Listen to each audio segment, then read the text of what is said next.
అందరికీ నమస్కారం అండి. మనం ఈరోజు మంగళగిరి శ్రీ లక్ష్మీ నరసింహస్వామి వారి యొక్క దేవస్థానం దగ్గర ఉన్నాం. మన దేవాదాయ శాఖ వారు ఒక విషయాన్ని గమనించాలి.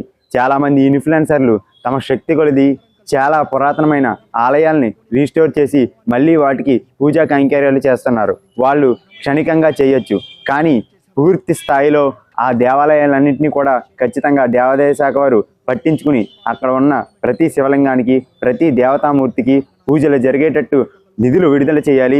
మరియు ఆ గుడులన్నింటినీ రీస్టోర్ చేయడానికి ఒక కమిటీని వేయాలి.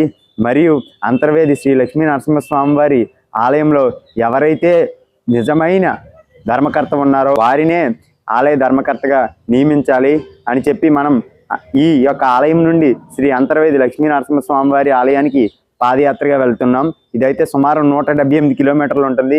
ఎందుకు ఇదే ప్రదేశాన్ని ఎంచుకున్నామంటే, దేవాలయానికి స్తంభకథ స్థూల అనే ఒక దోషం వచ్చినప్పుడు మంగళగిరి వచ్చి ఇక్కడ నుండి ఒక పండితుని తీసుకుని వెళ్ళి అక్కడ దేవాలయంలో ఆ యొక్క దోషాన్ని నివారించడం జరిగింది. అలాగే ఇక్కడ నుంచి అక్కడికి చేరుకునేలోపు మనం ఏదైతే అంతర్వేదిలో అన్యాయం జరుగుతుందో ఖచ్చితంగా ఆ యొక్క కొప్పనాథ కృష్ణమ్మ వర్మ గారి కుటుంబీకులకి న్యాయం చేసేలాగా పోరాడదాం.